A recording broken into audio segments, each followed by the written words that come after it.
Hey there, geeks! Mike and Adam back with another Wizards Wednesday rewind. Some of you might be saying, we didn't know you were doing one this week. You didn't put up the poll. You didn't let us vote on what comics you were going to read. That's true.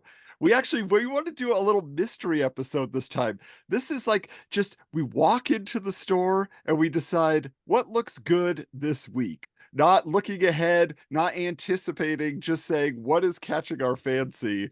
So, Mike, when you walked into the store, what was your first thought this week? Why is there not very many new comics? My shop is it's just getting smaller and smaller. Um, Adam, I have to admit, I took a title off my pull list this week. Wow. Yeah, I did. I couldn't do it anymore. I Is took that off. financial concern or just the Oh, story wasn't going where you it's wanted? always financial concern, always. But this was also, I think it was time. I have taken off Ultimate Spider-Man. Oh. I'm So I gonna, jumped off a little earlier, but you're saying it didn't yeah. get better over time. Not moving. I don't know what their plan is. What's the direction of this? Like it felt like there was some big mystery involved, and it feels like kind of just going through the paces. I don't know. I'll probably pick it up in trades or dollar bins, Mm. whatever. I don't know, Adam. Yeah. That I had to do it. I had to do it. I also had to take off Thundercats. That was more of a financial reason, though. Okay. Yeah. Yeah, I mean, I walked in and the first thing I saw on the shelf that just like I was like, it's still here was that lenticular Nightwing cover. And I'm like, oh, somebody opened it up. They didn't want to get fooled. Somebody was smart. They didn't pay that premium price. Yes. Okay, so do you want me to go first with what I picked up? And this Yeah, let's this was a shocker. Okay, so first up, I went with Violator. Ooh, I know you told me this was coming out. I did This is not in my store. It still is not in my store. So So what this came.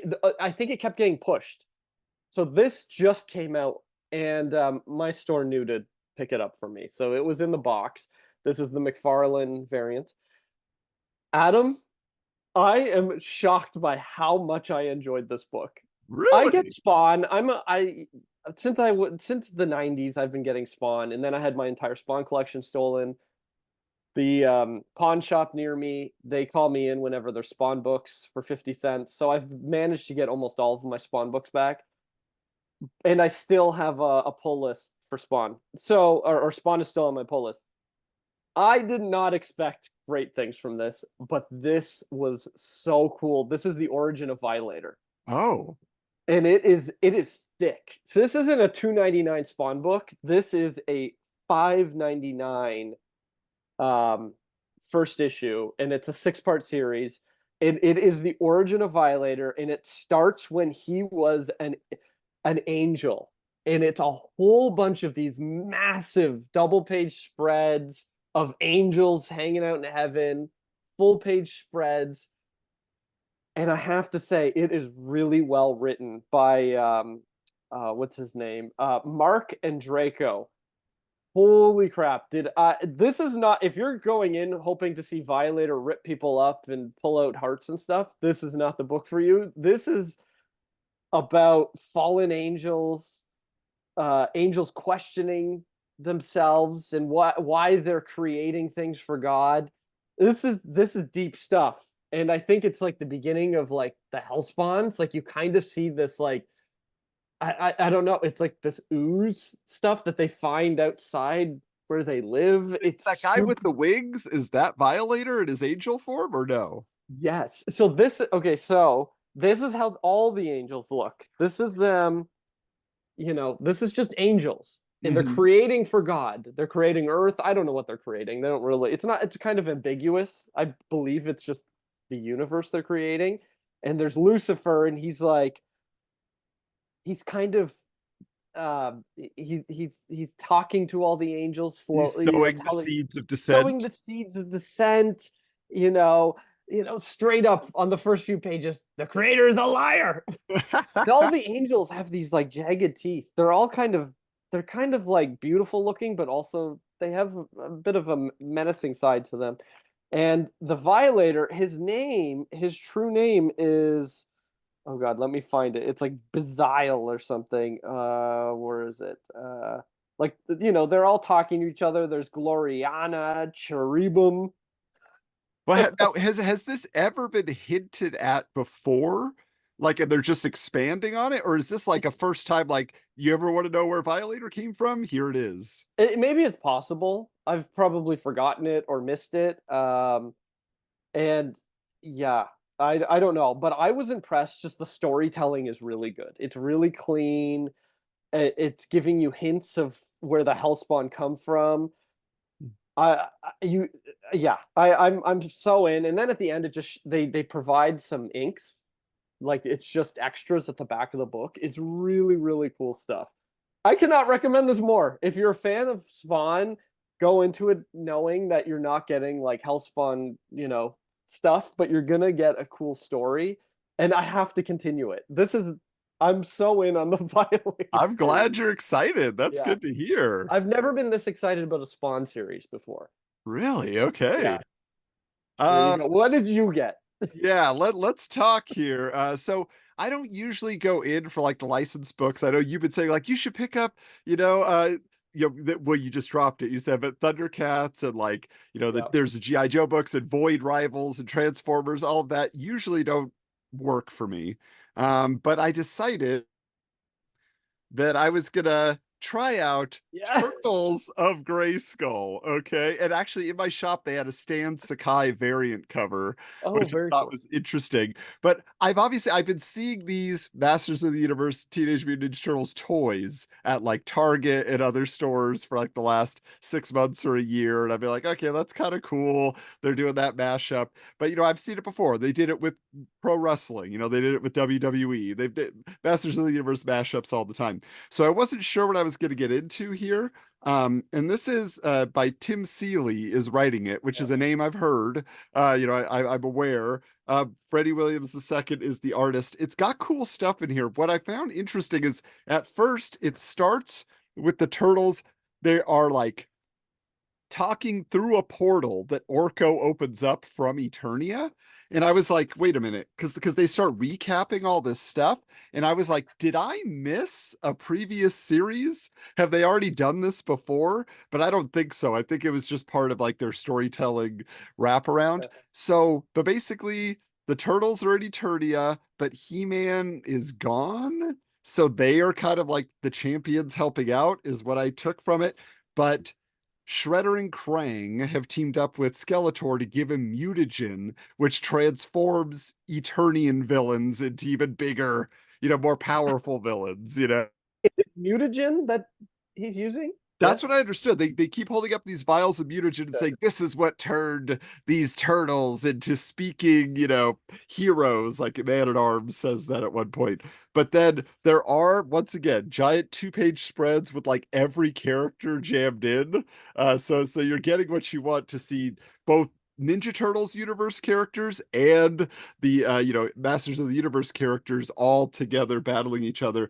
The only thing that I felt bad on this particular page Yep. is the word balloon placement. You can see that like many faces got covered up by a word balloon and all this stuff. So you're like, oh, like I don't think the artist intended that.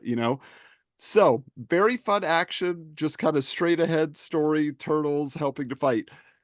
But halfway through, it switches narrators. And I Oh, was like, wait a minute. Like all of a sudden these new narration boxes come in and it's this person talking about like, oh, it's crazy how in retrospect these things work out. And when you see this, that, and I was like, huh? And so then it's revealed that it's this character who I assume exists in the Teenage Mutant Ninja Turtles universe. Her name is Rennet Tilly. yeah. She's like from the original comics. Yeah, she Yeah. looks very Mirage to me, like in her design. She's got clocks all over her armor and stuff. But then all of a sudden, it takes you out of this battle where He-Man does return. I don't want to spoil that one. The way that He-Man comes back and the form he takes and all this stuff is interesting. But then it just switches and she's like, yeah, I have to travel through time and alternate realities to try to get back to the right point to prevent this from happening. And then all of a sudden, it's the turtles, just normal in space in a gladiatorial arena. They're fighting these, I think they're called triceratons, like the triceratops, like soldiers. And then Yes, yeah. like that she's like, yeah, this is happening now. And then at the very end, He-Man comes out as like the surprise combatant that they're gonna have to fight. But again, it's like all of a sudden like it was already a multiverse mashup, right? And then they added a time and other multiverse element to it, and it just switches you out of the story. So I was not happy with that choice because I was just like, I want to see all this stuff on Eternia. It's just like the beginning of the Masters of the Universe live action movie. It starts on Eternia, and you're like, oh, and then it takes you to Earth, and you're like, man, like now I get none of what I want. Maybe that was the format, the structure Tim is using. It's very possible. I will say they pad it out with all the character sketches, which is really what you're Wow. coming for That's anyway. gorgeous stuff. Yeah, That's it's really beautiful. beautiful. So, you get your man at arms and everything. So that, like I say, the art is great. The character designs are fine. I'm just not happy with the narrative structure. I'm not happy with the choice. Maybe if I read the whole thing, it's like, oh, this ties back in, but I'm not picking up issue two. I'm not You're not interested. doing It it. didn't hook me enough with, yeah, Oh, that's too bad. yeah. Well, I also went with for my second book, I went with a licensed book, Adam. I had to get issue two of Frankenstein because I think I told for issue one was like my favorite issue one of 2024. This and now Violator's up there too. I don't know what's happening this year, but there's way more number ones that I'm liking than I have in previous years. There's so many good ones. Um, my only criticism with issue two, so issue two does not pick up immediately after issue one, which I found jarring. Like it ends kind of on a cliffhanger, but they go back in time. He Huh. takes us back, which I was like, well, we've already seen this part. So it's still great. It's still awesome. It's just where I wanted it to pick up right after issue one, but unfortunately, issue one picks up like halfway through. Hmm. So um that's my only criticism. It felt like we're retreading a bit. But what I do really like about this is it's a different perspective on Frankenstein, and he continues to do that with this book. Introduces this kid character, which is great. I'm still in. I'm still in. I wouldn't say this the the last page has me like I have to read issue three. I just want to read issue three because the artwork is so good, the storytelling is good, and I was so into issue one. So not as good as issue one, but issue that I give that issue one is Like, you fantastic. writers out there, don't get so clever. Don't do all these flashbacks and things. Just linear storytelling, please. Let's Yes, just get to the next step and the next plot point? yes, a little bit. Yeah, yeah. But Okay. I'm still all in on this series. I highly recommend it. Look at that cover though. Isn't that great? Yeah, It just that is pops, cool you looking. know.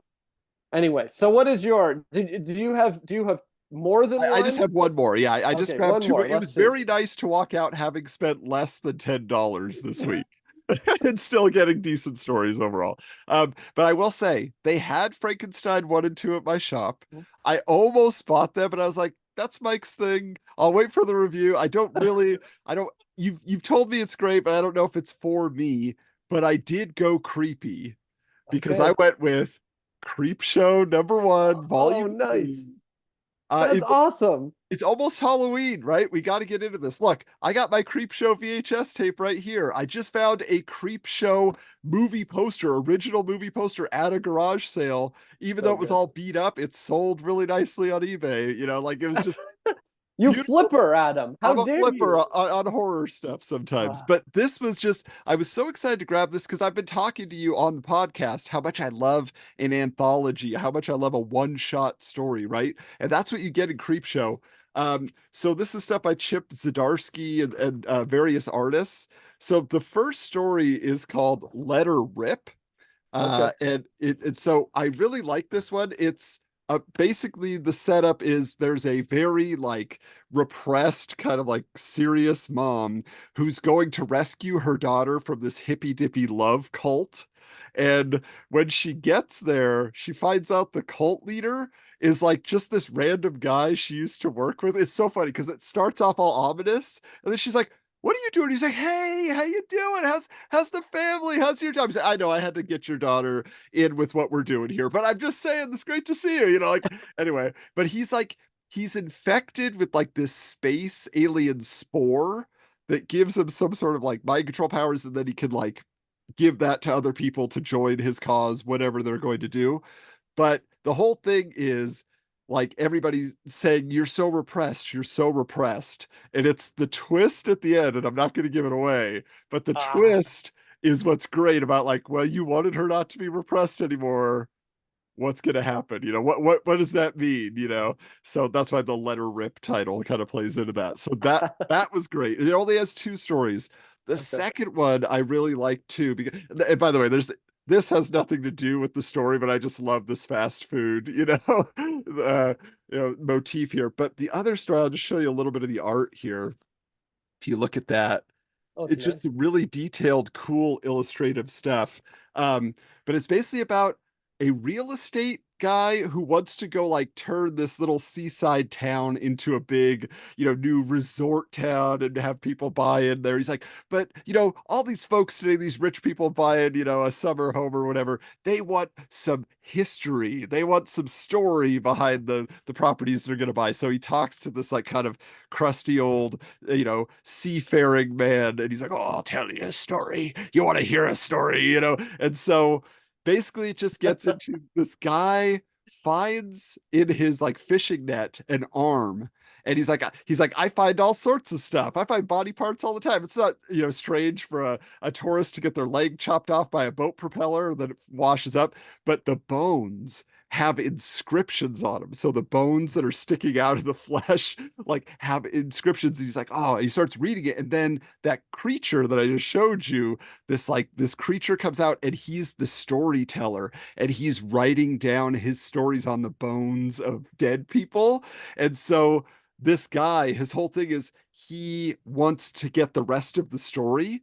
So Okay. he's like, I started by killing animals, but I realized he needed more. And so he's killing people to get their bones so the storyteller can keep writing the stories.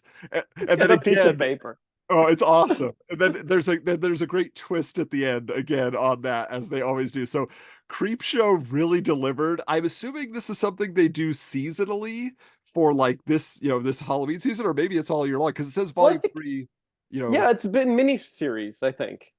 But yeah. obviously they're just what do you call that? Like they're one shots, right? They're not. Yeah, but it says like there's another one coming out, at the end of October, so I'm gonna grab that too because I love. Yeah, like I think it'll be like a 5 issue miniseries with two stories in each. Because I remember picking up it must have been volume two or something. I've picked up a few here and there just when I see an artist or a writer I like on it. Hmm. So that's Yeah, cool that you liked it. yeah, it was great. It was I fun. wish my shop had it. They didn't get it in. Oh, So, but I can order it. Maybe I'll yeah. order it. You've hooked me. You got me. It worked. Grab it. Yeah, so anyway, but yeah, that's what we decided to pick up and read. Maybe it's not what any of you expected would be our choices, but here we are. So next time around, we will see what's coming out in the stores. We'll put up the poll. We'll let you guys vote. But it was nice to give you a little surprise, a little mystery for this edition of the Wizards Wednesday Rewind. Make sure that you are subscribed here on YouTube, but also make sure that you're subscribed on your favorite podcast app to Wizards, the podcast guide to comics, because if you've been listening for the last month or so, we've been doing a lot of specials and interviews and stuff. Mike has not been on the show, but he's coming back with episode 98. We had a very fun conversation on that one, which if you want it now and you want it uncut, you can actually go to our Patreon at patreon.com/wizards comics, subscribe over there, just $5, and you will get that plus a scan of issue 98 of Wizard to flip through, get a video version as we're talking, look at our smiling faces. But anyway, be sure also to subscribe and follow us on social media at Wizards Comics or at Wizards_Comics on Instagram to get not only scans from the issues we're discussing, but the latest updates as to what is in the pipeline. But again, thank you so much for checking out this video. And until next time, keep your books bagged and boarded.